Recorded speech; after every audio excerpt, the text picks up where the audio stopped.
Sebelum lanjut ke alur ceritanya, mohon bantu Mimin dengan cara like dan subscribe, biar Mimin bisa terus menghibur kalian.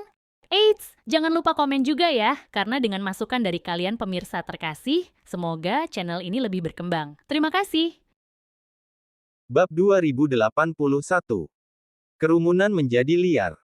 Setelah mempertaruhkan 50 juta yen untuk bertaruh pada triples, Harvey mengeluarkan seluruh antusiasmenya. Tangannya menggebrak meja dengan kasar. 3 kali lipat. 3 kali lipat. Ayo! Teriak Harvey. Islander yang menemaninya tertawa terbahak-bahak. Saya yakin itu akan menjadi 3 kali lipat lagi. Orang-orang di sekitar mereka tertawa terbahak-bahak mendengar kata-kata itu. Mereka yakin Harvey sudah mati. Untuk dibodohi oleh Islander, dia benar-benar tolol. Berbicara secara logis, Harvey seharusnya berhenti ketika dia memenangkan 15 juta yen. Namun dia masih melanjutkan.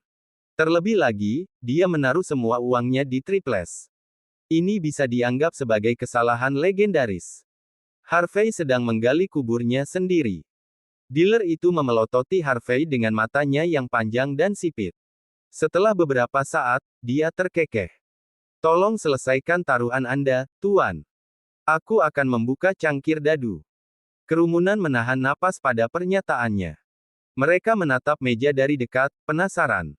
Dealer membuka tutupnya, penuh percaya diri. Dadu pertama muncul segera setelah itu. 6. Dealer itu membeku, tetapi senyum di wajahnya tetap bertahan. 6. Senyumnya menjadi kaku setelah melihat dadu kedua. Kerumunan di sekitar meja bernapas dengan cepat. Mata mereka terpaku ke meja, tidak berkedip sekalipun, menunggu untuk melihat dadu terakhir. Cepat dan buka. Berhenti membuang-buang waktu. Harvey sangat tidak sabar. Dealer menarik napas dalam-dalam dan membuka tutupnya sepenuhnya. Seluruh tubuhnya membeku. Ekspresi wajahnya benar-benar mengerikan. 666. 3 kali lipat. Bagaimana ini mungkin? Apakah anak ini dewa judi? 2 triple berturut-turut. Ini tidak masuk akal. Ini. Orang-orang yang berkerumun di sekitar meja benar-benar terdiam. Di sisi lain, para wanita kaya menatap Harvey dengan tatapan penuh nafsu. Karena Harvey bertaruh 50 juta yen pada triples, kasino harus membayarnya 1,2 miliar yen. Lupakan berenang dalam uang, Harvey mungkin adalah pemenang terbesar yang pernah dimiliki kapal itu. Harvey tertawa sinting sambil meraih meja yang penuh chip. Dia memeluk Islander di sampingnya dan mencubit pipinya yang indah, meskipun dia saat ini menunjukkan ekspresi yang menyedihkan. Kau benar-benar dewi keberuntunganku, sayang. Ayo lanjutkan. Katakan padaku apa yang kamu ingin aku pertaruhkan selanjutnya. Aku akan mempertaruhkan semua 1,2 miliar yenku. Hei, dealer. Berikan chipku. Islander itu panik. Dia bahkan tidak bisa mengatakan sepatah kata pun. Tugasnya adalah membodohi para tamu agar kehilangan uang, bukan sebaliknya. Semakin banyak Harvey menang, semakin buruk hasilnya. Dealer yang berdiri di depan Harvey, sementara itu, mengerahkan seluruh kekuatannya untuk menenangkan diri. Dia menyerahkan setumpuk besar chip ke Harvey, seluruh tubuhnya gemetar. Melihat Harvey hendak melanjutkan, dia hampir pingsan. Selain Harvey, para tamu yang mengelilingi meja juga saling menggosokkan tangan. Banyak yang menyiapkan chip mereka. Mereka siap mengikuti taruhan Harvey. Setelah 4 kemenangan penuh berturut-turut, hati mereka menjuluki Harvey sebagai dewa perjudian. Hampir semua orang ingin menghasilkan uang dengan Harvey. Apakah kau siap, dealer? Kami akan bertaruh. Ya, Tuan York benar-benar beruntung sekarang. Kita akan bermain dengannya. Cepat dan lempar dadu. Kerumunan mengayun-ayunkan keripik mereka. Mereka lebih bersemangat untuk bermain daripada Harvey. Bab 2082. Kau berencana bertaruh lebih dari 1 miliar yen. Benarkan Harvey? Menurut aturan di sini, jumlah maksimum yang boleh kau pertaruhkan di aula adalah 1 miliar yen. Jika kau ingin bertaruh lebih banyak, kau harus bermain di ruang VIP. Kau dapat memainkan apapun yang kau inginkan di sana. Dadu, blackjack, domino, mahjong, apapun yang kau inginkan. Sebelum dealer bisa mengatakan apapun sebagai tanggapan, Sakura sudah turun dari lantai 2. Tidak ada emosi di wajahnya, tetapi sedikit kemarahan di matanya terlihat jelas. Harvey membanting meja dengan marah. Apa yang memberimu hak untuk menyuruhku pindah? Seru Harvey dengan arogan. Aku pikir meja ini memberiku keberuntungan. Selama aku bermain di meja ini, aku akan bisa memenangkan setiap pertandingan. Beraninya kau memanggilku dari meja begitu kau sampai di sini. Apakah kau mencoba membujukku ke ruang VIP sehingga kau dapat menyingkirkanku karena kau tidak mampu kehilangan? Harvey bertindak sangat hati-hati. Mata orang banyak berbinar begitu mereka mendengar kata-katanya. Untuk kasino, ada 2 pantangan utama. Yang pertama adalah curang. Yang kedua adalah menjadi pecundang yang sakit.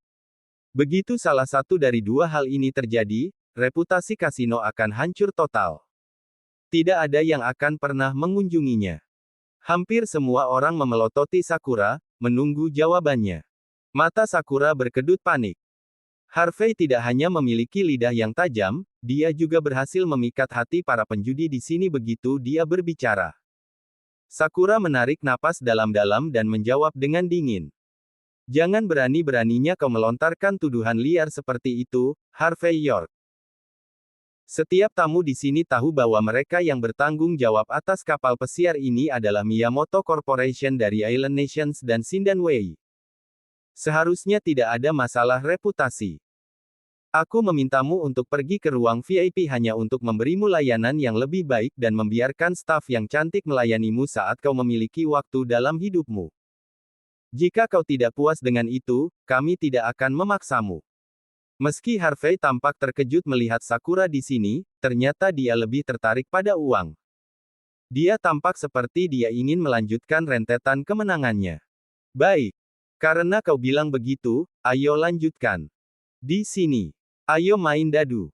Aku tidak akan meninggalkan tempat ini sampai aku memenangkan 10 miliar yen. Penjudi di semua tempat menjadi bersemangat setelah mendengar kata-katanya. Ini adalah peristiwa besar yang belum pernah dilihat siapapun sebelumnya. Semua orang hampir tidak bisa memegang chip mereka, dengan penuh semangat menunggu Harvey bertaruh pada sesuatu. Bang! Namun, dealer tiba-tiba pingsan di lantai saat dia sedang melempar dadu. Semua warna di wajahnya telah terkuras habis. Sakura melangkah maju dan menendang tubuh tak sadarkan dealer itu dengan kejam. Setelah memastikan bahwa dealer tidak akan bangkit kembali, Sakura tersenyum hangat. Permisi, semuanya. Dealer ini pendatang baru. Dia tidak bisa menangani tekanan sebesar itu dan pingsan dalam sekejap. Kami akan mendapatkan dealer lain dan segera melanjutkan permainan. Sakura menatap Ayah penuh arti. Ayah, yang mengenakan jubah mandi minim, berjalan ke bawah dengan flamboyan. Kakinya yang ramping melangkah tepat di atas meja dengan suara keras. Orang-orang itu menatap, jantung mereka berdegup kencang. Harvey melirik Ayah. Dia telah memeriksa dokumen Ayah sebelumnya. Sekarang dia melihatnya secara langsung, dia tidak bisa menahan anggukan. Menilai dari temperamennya, dia pastilah ratu kasino. Bahkan gerakan sederhana darinya dapat dengan mudah membuatnya menguasai seluruh tempat, membuatnya dihormati dan ditakuti banyak orang. Tidak ada yang berani mengucapkan kata-kata hinaan padanya. Harvey ingin menarik perhatian penonton dengan momentumnya, namun setelah kemunculan Ayah, rencana awalnya menjadi sedikit lebih sulit untuk dilaksanakan. Semua orang di kapal tahu betul betapa sulitnya memenangkan uang dari Ayah. Bab 2083. Baiklah. Bagaimana kamu ingin bermain, Tuan York? Apakah kamu masih ingin masuk semua, atau kamu ingin bertaruh dengan cara lain? Ayah mengguncang cangkir dadu di tangannya, lalu membantingnya dengan keras ke atas meja. Harvey terkekeh. Karena sekarang ada dealer lain, tentu saja aku akan bermain denganmu pelan-pelan. Tapi cukup membosankan untuk terus bertaruh hanya 100 juta. Kali ini, aku akan bertaruh 1 miliar yen. Karena itu, Harvey mendorong chip senilai 1 miliar yen ke depan. Kerumunan menjadi liar. Tidak ada yang mengharapkan Harvey untuk mempertaruhkan uang sebanyak ini setelah dealer baru ditugaskan. Keduanya bahkan belum bermain satu sama lain. Ini tidak bisa digambarkan sebagai kemurahan hati. Tampaknya Harvey bahkan tidak peduli dengan uang itu. Para wanita yang sebelumnya tidak peduli dengan Harvey kini dipenuhi dengan kasih sayang untuknya. Di dalam hati mereka, dia tiba-tiba menjadi pangeran tampan impian mereka. Aya tanpa sadar melirik Sakura sejenak. Meskipun dia baru saja menguasai meja, tindakan Harvey telah menyebabkan dia kehilangan ketenangannya. Karena itu, dia agak cemas. Meski begitu, senyum di wajah indah Sakura tetap ada. Karena Tuan York ingin bermain, kita juga harus bersenang-senang dengannya. Lagi pula, Tuan York adalah karakter kuat yang bernilai miliaran dolar. 1 miliar yen baginya tidak berbeda dengan 15 dolar. Aya menghela napas lega. Dia awalnya berasumsi bahwa Harvey adalah seorang penjudi profesional. Tapi setelah Sakura memberi isyarat kepada Aya bahwa Harvey hanya kaya dan tidak lebih, kepercayaan dirinya kembali. Aya menarik tangan kanannya untuk meraih cangkir dadu. Cangkir itu berputar di udara, dan suara klak tajam terdengar dari dalam. Sesaat kemudian, Aya membanting cangkir itu dengan marah ke atas meja. Dia memandang Harvey dengan senyum yang menyenangkan. Pasang taruhanmu, Tuan York. Gerakan tanganmu setelah melakukannya. Bakat yang mengesankan. Teknik yang bagus. Orang-orang terus mengatakan bahwa kau telah diajari oleh dewa perjudian dari Island Nation. Aku tidak percaya sebelumnya, tapi sekarang aku percaya. Harvey mengungkapkan kekagumannya. Tapi aku takut kamu mungkin curang, karena kamu sangat baik. Tidak mungkin aku berani bertaruh untuk ini. Aya mendidih karena kata-katanya. Baginya, Harvey sama sekali tidak dapat diprediksi. Aya ingin menekan momentum Harvey dengan memamerkan triknya. Tapi setelah mendengar kata-kata Harvey, dia bahkan tidak bisa memberikan jawaban. Karena Aya sudah menunjukkan kemampuannya, selain menunjukkan kemampuannya kepada penonton, dia juga berisiko dituduh memiliki kemampuan untuk menipu. Pergi saja dari sini jika kamu tidak mampu bermain, Tuan York. Ambil barang-barangmu dan pergi. Apakah kamu bahkan punya bukti bahwa kami curang? Teriak Sakura keras, sekali lagi menyadari betapa sulitnya berurusan dengan Harvey. Harvey jelas berbeda dari kebanyakan pangeran dan tuan muda yang dia temui. Dia sangat kesakitan di leher. Tidak ada cara yang tepat untuk menghadapinya.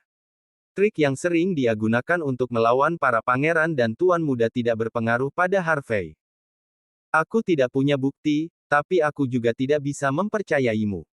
Harvey mengangkat bahu. Tidak apa-apa jika kau ingin aku melanjutkan, tapi aku ingin dia membuka tutupnya. Harvey menamparkan pantat Islander yang menemaninya sejak awal sambil tersenyum.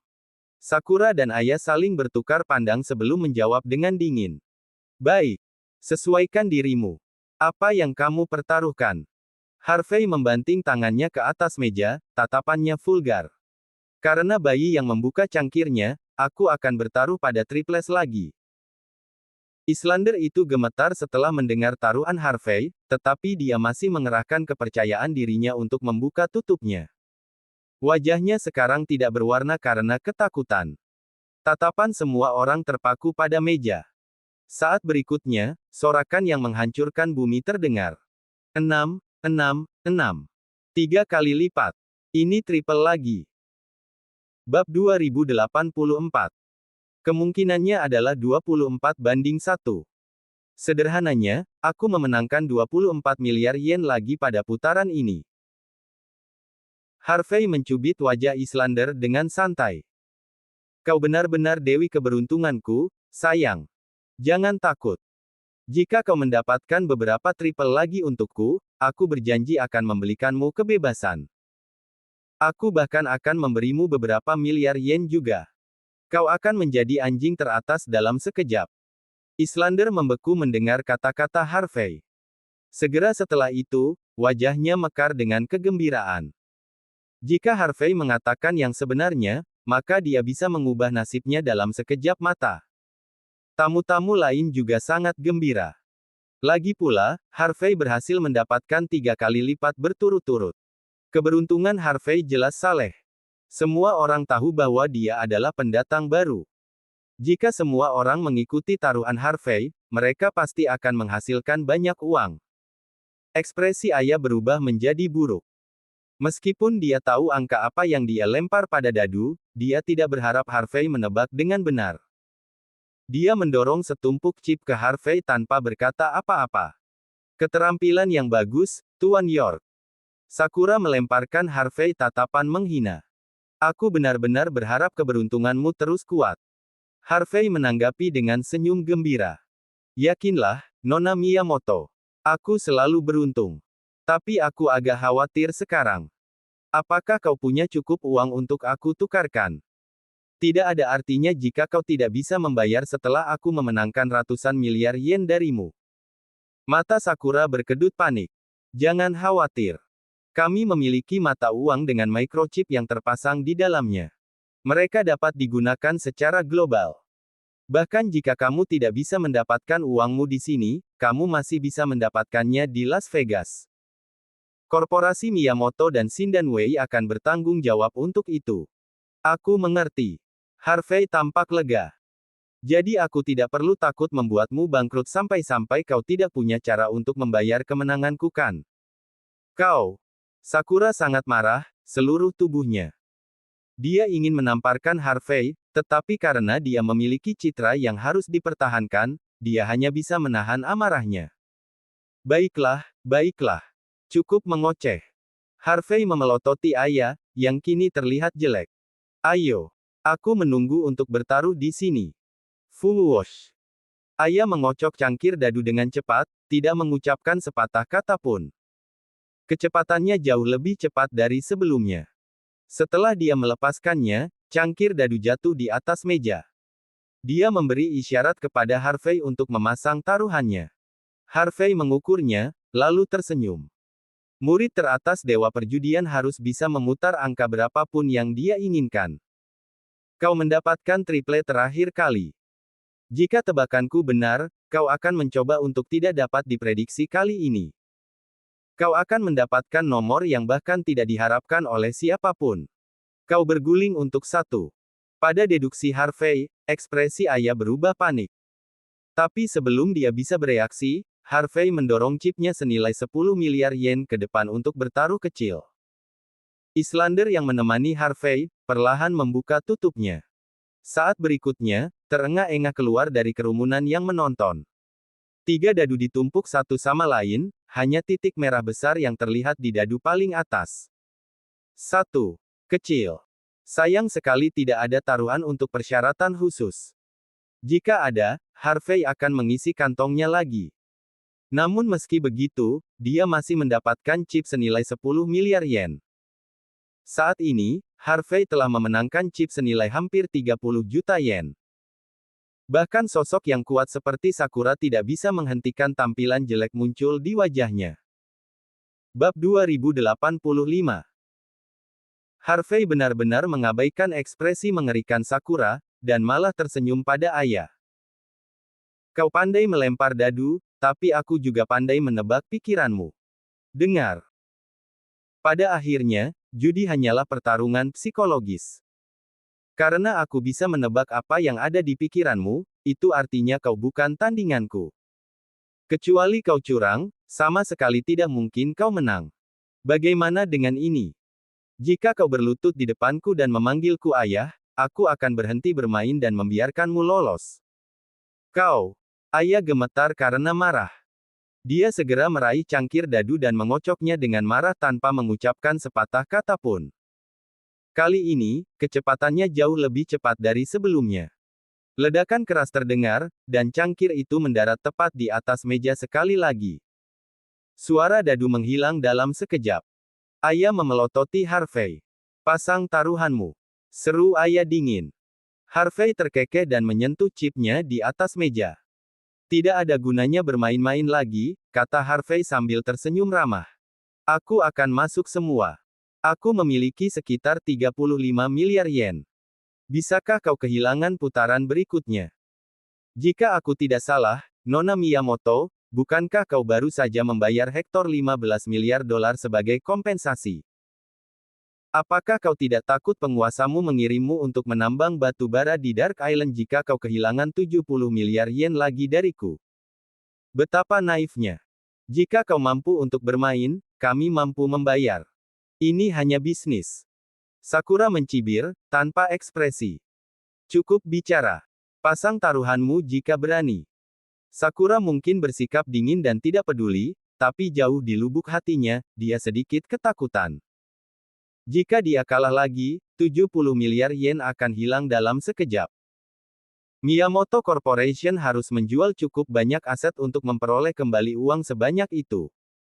Mendengar kata-katanya, Harvey tertawa terbahak-bahak. Bagus, bagus. Aku suka raut wajahmu. Itu menunjukkan betapa kau ingin membunuhku, namun, kau masih harus bermain denganku. Jangan khawatir. Aku akan membuatnya mudah untukmu. Aku akan bertaruh besar kali ini. 4, 5, dan 6. Ayah gemetar mendengar kata-kata Harvey. Islander yang menemani Harvey segera membuka tutupnya tanpa berkata apa-apa. Saat semua orang mengalihkan pandangan mereka, 3 titik merah terlihat di atas meja. 111. Kecil. Kombinasi angka terkecil terungkap. Kerumunan itu terkejut. Mereka sangat tidak percaya. Tak satu pun dari mereka mengharapkan Harvey untuk benar-benar kalah di babak terpenting setelah memenangkan setiap babak sebelumnya. Ini berarti Harvey harus mengembalikan semua kemenangannya kembali ke kasino. Fiuh. Hati Sakura terasa tenang. Dia langsung lega. Sayang sekali, Tuan York. Kau begitu dekat. Kau seharusnya pergi ketika kau berada di atas angin. Benar. Kau terlalu serakah. Itu sebabnya kau kembali ke tempat kau memulai. Kerumunan mulai bergosip.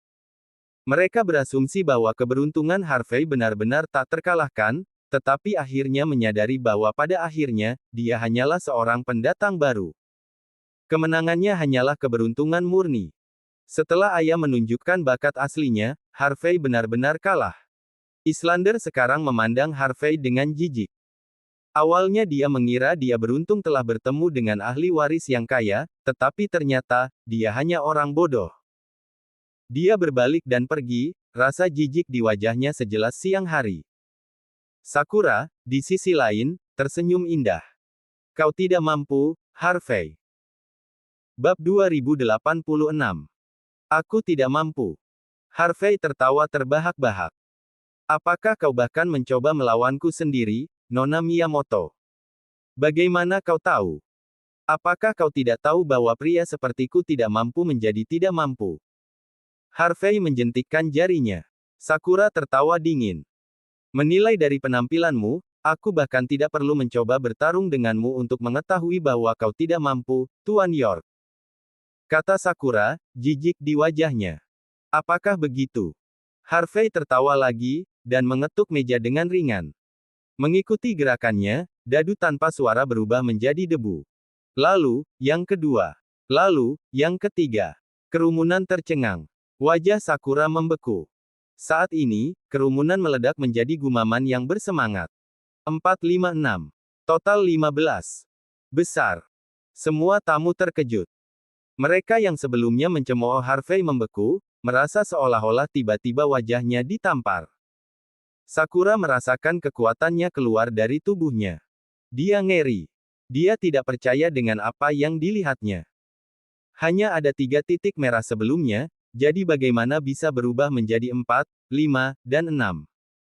Seperti yang diharapkan dari murid teratas Dewa Perjudian.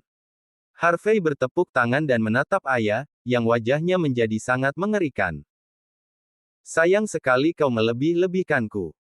Kata Harvey sambil menggelengkan kepala. Bagaimana apanya? Tuntut Sakura, wajahnya jelek. Murid utama kami di sini berpikir bahwa aku bisa mendengar jumlah dadu setelah melihatku menang putaran demi putaran. Itu sebabnya dia menggunakan trik keren untuk menyembunyikan dadu di dalam dadu lainnya. Dia ingin melempar 3 dadu, lalu memecahkan dadu untuk mengungkapkan angka 4, 5, dan 6. Menurut perhitungannya, aku diharapkan hanya bertaruh untuk yang kecil atau 3. Ketika itu terjadi, yang perlu dia lakukan hanyalah meniupkan udara dari mulutnya untuk mengungkapkan 4, 5, dan 6 di atas meja. Seperti itu, aku akan kalah. Tapi dia tidak pernah meragukan bahwa ikan kecil sepertiku akan tahu teknik ini. Itu sebabnya, Nona Miyamoto. Maaf, tapi 35 miliar yen sekarang akan menjadi 2 kali lipat. Harvey menjelaskan situasinya dengan tenang, membantu semua orang melihat apa yang sebenarnya terjadi. Mereka semua berasumsi bahwa teknik Harvey adalah liga di atas yang lain, tetapi ternyata, dia hanya memainkan permainan psikologis. Dia telah sepenuhnya membaca pikiran ayah. Dalam keadaan seperti ini, apa gunanya menjadi murid utama Dewa Judi? Wajah indah ayah telah kehilangan semua warna. Dia sangat yakin bahwa Harvey menggunakan teknik canggih untuk menipu, tetapi dia tidak tahu persis apa itu. Dia bahkan tidak bisa menemukan kekurangan Harvey. Tamparan. Sakura marah menamparkan wajah ayah. Dasar busuk. Sakura berteriak marah. Di matanya saat ini, ayah memang kotor. Untuk berpikir bahwa bahkan murid teratas dewa perjudian tidak bisa berurusan dengan gorengan kecil. Ayah benar-benar kotor di antara kotoran. Mata Harvey berbinar melihat tontonan itu. Dia mengambil kesempatan untuk membanting meja dengan marah dan berteriak. Nona Sakura Miyamoto. Apa sebenarnya yang kau maksud dengan menyebut Nona ayah kotor? Apakah kau menyiratkan bahwa menurut skema besarmu, aku seharusnya kalah? Bahwa aku nyaris tidak menang karena aku cukup beruntung untuk menebak pikirannya. Aku tidak percaya ini. Kau benar-benar curang. Orang yang bisa menghancurkan dadu sesuka hati mengatakan bahwa mereka tidak akan curang. Aku tidak percaya sama sekali. Coba lihat, semuanya. Inilah yang disebut reputasi kasino. Ini adalah merek mereka. Aku yakin tidak ada yang idiot di sini, tapi mereka memperlakukan kita seperti itu. Mereka tidak boleh kalah, jadi mereka curang. Siapa yang mau bermain di sini di masa depan? Harvey pergi dengan benar setelah pidatonya. Bab 2087. Mereka curang. Pantas saja aku kehilangan puluhan juta yen hanya dalam seminggu datang ke sini. Sama di sini. Selain beberapa ratus ribu yen yang aku menangkan pada hari pertama, aku telah kehilangan lebih banyak uang setiap hari. Aku pikir aku hanya kurang beruntung. Aku tidak berpikir bahwa mereka bahkan akan curang. Aku bahkan meminta temanku untuk datang ke sini. Tempat ini tidak memiliki kepercayaan sama sekali. Aku tidak akan pernah datang ke sini lagi. Mereka memperlakukan kita seperti orang idiot. Kembalikan uangku. Banyak penjudi dipenuhi dengan kemarahan dan kebenaran. Mereka meraung marah saat mereka berlari Sakura. Kembalikan uang kami. Bayar. Sakura sangat marah, dia akan batuk darah. Dia melewati kerumunan dengan susah payah dan buru-buru menelepon. Di mana Harvey? Kemana dia pergi? Nona Miyamoto. Ada kapal pesiar di laut lepas. Pria itu mengambil semua chip dan pergi. Saat kami menyadarinya, dia sudah pergi. Sakura mulai melompat-lompat karena marah. Hubungi dia. Panggil Pangeran Terry sekarang juga. Teriak Sakura. Katakan padanya bahwa Harvey akan muncul di marina. Dia tahu apa yang harus dilakukan lebih baik dariku. Sementara itu, sebuah yah mewah mengarungi ombak di tengah malam. Aiden dan Rahel berdiri dengan hormat di depan Harvey. Mata mereka berkedut ketika mereka melihat chip senilai miliaran yen dengan santai dilemparkan ke sisi meja. Aiden. Ambil chip kecil ini dan jual dengan harga murah di pasar gelap besok. Perintah Harvey. Aiden membeku. Tapi pemimpin cabang, kita akan kehilangan begitu banyak uang. Tidak masalah. Berikan ini kepada bos geng di Mordu secara gratis jika kau mau. Tidak peduli bagaimana kau melakukannya, itu akan menjadi masalah mereka sekarang. Mereka mungkin akan bergegas ke Las Vegas setelah mendapatkan jutaan dolar. Yen murah kan? Mendengar kata-kata Harvey, senyum pengertian menari-nari di bibir Aiden. Pemimpin cabang mencoba mempermalukan musuhnya. Akan ada bos geng yang menukar uang di kasino setiap hari. Tidak akan hanya jutaan. Dari jumlah chip yang dikeluarkan Harvey, diperkirakan bernilai 20 miliar yen. 20 miliar yen akan cukup untuk membuat Shin dan Wei terbang dengan panik. Kau sendiri yang harus pergi ke Las Vegas dan menukar sisa uangnya Rahel. Tapi kau harus cepat. Lebih baik kau menyelesaikan transaksi dalam 3 hari. Jika tidak, chip ini mungkin tidak berguna setelah Miyamoto Corporation bangkrut. Harvey melempar chip itu ke Rahel. Mereka bernilai 50 miliar yen. Itu tidak bisa sia-sia. Yakinlah, pemimpin cabang. Saya akan membawa tim ke sana. Rahel dengan hati-hati menyimpan chip itu. Berinya misi semacam itu sudah cukup untuk membuktikan kepercayaannya padanya. Pada saat itu, telepon Rahel tiba-tiba berderi. Bab 2088. Harvey menyipitkan matanya saat mempelajari peta. Menarik. Aku ingin tahu apakah keluarga Smith akhirnya bisa mengejutkanku kali ini. Kata Harvey dengan tenang. Apa yang telah kita atur untuk mereka? Selusin murid Longman sedang menunggu untuk menyergap mereka di marina. Kami mendapatkan orang-orang yang berpengalaman dengan senjata api, seperti yang Anda minta. Rahel menjawab dengan hormat. Haruskah saya mendapatkan lebih banyak orang di sini, pemimpin cabang? Harvey terkekeh. Tidak perlu. Tontonan hari ini hanya untuk menaburkan sedikit perselisihan antara Hector dan Terry.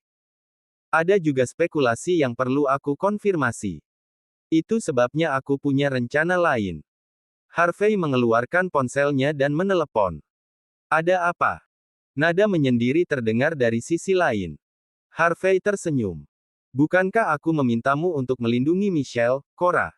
Bagaimana dia bisa tertangkap?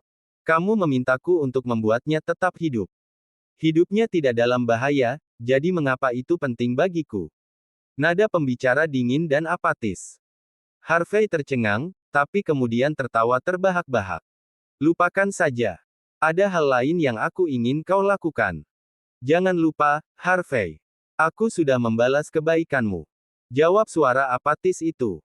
Jika kamu ingin aku bekerja untukmu lagi, kamu harus membayar ekstra. Tidak masalah. Harvey sangat lugas.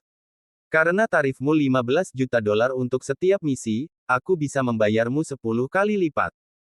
Dengar, aku ingin kau. Jam 4 sebelum fajar. Keseluruhan Mordu masih tertidur lelap. Kapal-kapal di Mordu Marina semuanya berhenti di darat. Selain dari anjing melolong sesekali, tidak ada pemandangan siapapun di sekitar.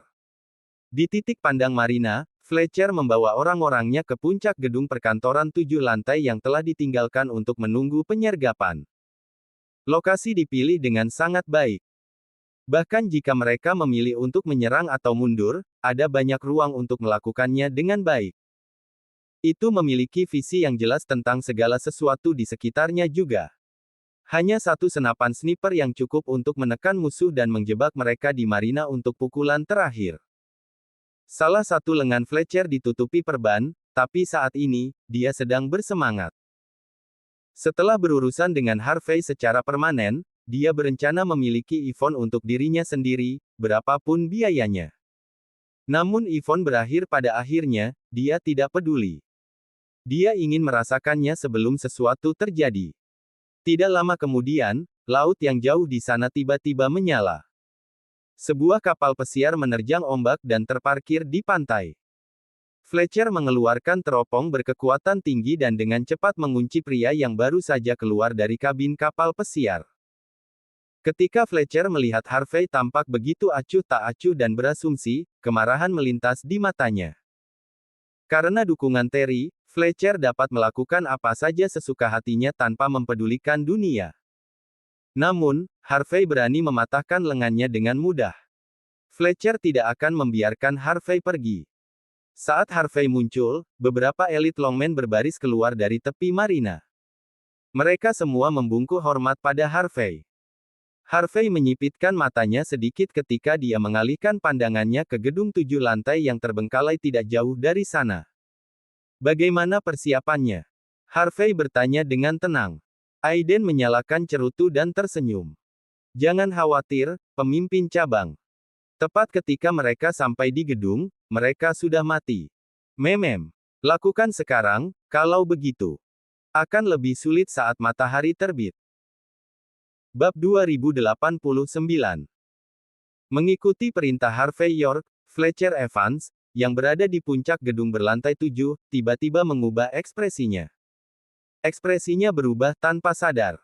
Dia kemudian melompat ke laut di satu sisi dan berteriak pada saat yang sama. Semuanya keluar. Ledakan. Sebelum tentara bayaran yang dia bawa bisa bereaksi, lantai dasar gedung 7 lantai itu tiba-tiba meledak, dan kemudian serangkaian ledakan meledak secara bersamaan. Nyala api menyilaukan, puing-puing berserakan di udara, dan hembusan udara yang sangat besar langsung menyebar ke segala arah. Tak diragukan lagi, tempat ini sudah dicurangi sebelum Fletcher dan anak buahnya tiba. Meskipun dia membawa banyak tentara bayaran ke sini, itu sama sekali tidak berguna saat ini. Hancur. Semua pengaturan yang dibawa ke depan Harvey langsung dihancurkan olehnya. Fletcher, yang melompat ke laut, tersapu oleh ledakan udara. Tubuhnya terbang keluar, dan seluruh tubuhnya hangus hitam. Celepuk. Dia hanya membanting ke laut setelah beberapa saat. Tangan Fletcher yang tersisa juga patah dalam sekejap. Terlebih lagi, dia tiba-tiba merasakan sesuatu keluar dari tenggorokannya dan kemudian mengeluarkan seteguk darah. Namun, dia hanyalah sosok. Saat ini, dia berusaha menahan rasa ingin pingsan, sosok hitam di depannya, dan dengan sekuat tenaga menapaki air menuju pantai. Sementara itu, di atas perahu yang tidak jauh dari gedung berlantai 7 itu, keluarlah seorang wanita paruh baya yang wajahnya tidak terlihat dan tertutup kain hitam. Dia memegang penembak jitu di tangannya. Kemudian, dia mengayunkannya dengan santai, membidik, dan melepaskan tembakan. Bang! Selusin tentara bayaran yang tidak diledakkan di tempat tetapi malah jatuh ke tanah membuat kepala mereka meledak. Mereka semua ditembak mati dalam sekejap. Selain itu, ada beberapa tentara bayaran yang menyergap, menjadi tuli sementara karena ledakan dan mati di tempat bahkan sebelum mereka bisa bereaksi. Bajingan. Fletcher hanya merasa patah hati saat itu. Melihat pemandangan ini. Dia bahkan melihat dirinya diinjak-injak dan ditampar sampai mati oleh Terry Smith. Siapa kau? Siapa kau? Setelah mencoba yang terbaik untuk berenang kembali ke pantai, Fletcher menggelengkan kepalanya saat itu dan kemudian berteriak. Dia pikir pengaturannya sempurna. Dia tidak pernah menyangka bahwa itu akan digagalkan dengan mudah. Bagaimana mungkin dia tidak menjadi gila? Bagaimana mungkin dia tidak hancur? Seseorang yang mengambil uang dan melaksanakan pekerjaannya. Wanita itu sedikit memiringkan kepalanya dan tampak tersenyum. Dia kemudian mengangkat penembak jitu di tangannya dan membidik kepala Fletcher di saat berikutnya. Bang! Tepat ketika wanita itu hendak menarik pemicunya, tiba-tiba muncul sosok berpakaian putih di perahu lain. Dia memegang belati terbang di tangannya. Dia kemudian mengusap tangannya, dan belati terbang keluar. Mendering. Belati terbang dan peluru utama bertabrakan dan jatuh ke tanah secara bersamaan. Ekspresi wanita berbaju hitam sedikit berubah. Dia kemudian berkata dengan acuh tak acuh. Trisha Cloud. Pembunuh wanita di seberang juga berbicara dengan dingin. Memang, pahlawan masih muda. Aku selalu mendengar bahwa keahlian menembak Cora Lloyd luar biasa, dan sepertinya itu benar. Ternyata, wanita berbaju hitam ini tak lain adalah Cora Lloyd yang menduduki peringkat ketiga daftar pembunuh. Kedua wanita yang berada di daftar pembunuh saling memandang. Cora kemudian bergegas maju di saat berikutnya. Dia mengangkat tangan kanannya dan menembakkan peluru menggunakan sniper lagi. Trisha menggerakkan tubuhnya dan mundur. Dia kemudian mendarat dengan lincah di tepi pantai. Sementara itu, dia mengayunkan tangan kanannya, dan kemudian beberapa belati terbang ditempatkan di antara jari-jarinya. Tatapan acuh tak acuhnya kemudian jatuh pada Cora. Cora menyeringai. Dia kemudian mengayunkan tangan kanannya pada saat berikutnya, dan sebuah bola baja seukuran telur terbang keluar. Bab 2090. Ledakan. Bola baja itu jatuh ke tanah, dan banyak manik-manik besi beterbangan. Wajah Trisha Claude tiba-tiba berubah. Dia segera berguling-guling di saat berikutnya, menarik Fletcher Evans, yang saat ini masih linglung dan bersembunyi di balik batu. Suara keras bergema satu demi satu, dan bebatuan terus runtuh. Baru pada saat itulah Fletcher menyadari bahwa Trisa lah yang menyelamatkannya. Kalau tidak, dia akan ditembak ke neraka sekarang. Bunuh. Bunuh jalang itu. Bunuh Harvey York. Kalau tidak, kita harus mati. Fletcher nyaris gila saat ini. Dia tanpa sadar meraih bahu Trisa, mengertakkan gigi, dan berkata, "Tamparan. Lancang." Trisa menamparnya ke tanah dengan ekspresi dingin. "Madam Cloud, bunuh dia. Bunuh Harvey. Selama dia dan Harvey mati, aku akan memberikan apapun yang kamu inginkan." Trisa tampak acuh tak acuh dan menamparkan wajah Fletcher lagi. Dia kemudian berkata dengan dingin, "Jika bukan karena fakta bahwa kau masih berguna, aku akan membunuhmu saat ini juga. Kau keluar dari sini sekarang. Pergi ke belakang. Seseorang akan pergi dan membawamu ke sana. Jangan menghalangi jalan ke sini." Rupanya, Trisa tahu betul bahwa jika dia masih memiliki beban seperti itu saat menghadapi Cora Lloyd, dia pasti akan berada dalam situasi yang tidak menguntungkan. "Oke, aku akan pergi. Aku akan segera keluar dari sini." Fletcher tampak muram dan mengertakkan gigi. "Madam Cloud, aku akan menunggu kabar baikmu." Setelah berbicara, dia tetap rendah di tanah dan merangkak ke arah lain. "Apakah kau pikir kau bisa pergi begitu saja?" Cora memandang pemandangan ini dengan acuh tak acuh. Dia kemudian mengangkat penembak jitu di tangannya dan menarik pelatuknya lagi di saat berikutnya. Bang, bang, bang. Serangkaian tembakan dilepaskan. Namun, Trisa tampak tanpa ekspresi ke arah lain dan mengayunkan tangan kanannya. Belati terbang membelokkan peluru sekali lagi. Cora sedikit menghela nafas setelah melihat pemandangan ini. Dia secara alami mengenali siapa orang di depannya. Pembunuh ini, yang terkenal di dunia dalam 20 tahun terakhir, tidak mudah dihadapi. Tampaknya sulit membunuh Fletcher jika dialah yang melindunginya. Boom, boom, boom. Dentang, dentang, dentang. Kedua belah pihak terus melakukan gerakan selanjutnya. Satu terus menarik pelatuknya, sedangkan yang lain terus melemparkan belati terbang.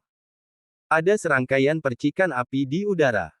Cora akhirnya kehabisan peluru setelah beberapa saat. Dia kemudian bergerak dan mundur, mencoba menyelinap ke perahu. Saat ini, mata Trisa berkedip, dan belati terbang-terbang keluar dari tangan kanannya lagi. Cora tanpa sadar menghindarinya, tapi dia tidak cukup cepat. Trisa sudah menukik di depannya hanya dalam beberapa detik. Dia mengusap tangan kanannya, dan belati terbang muncul di kedua tangannya, bertiup ke wajah Cora pada saat bersamaan. Sudut mulut Cora berkedut.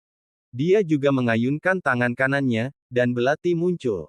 Dia kemudian bergegas maju tanpa rasa takut. Mendering. Saat bilah dari kedua belah pihak bertabrakan, serangkaian percikan api dan suara yang tidak menyenangkan juga menyebar secara bersamaan. Kemudian, kedua belah pihak mundur ke belakang, dan telapak kaki mereka meluncur melalui geladak cukup jauh. Namun, Trisa jelas jauh lebih terampil. Sebuah belati terbang keluar dari tangannya saat dia mundur.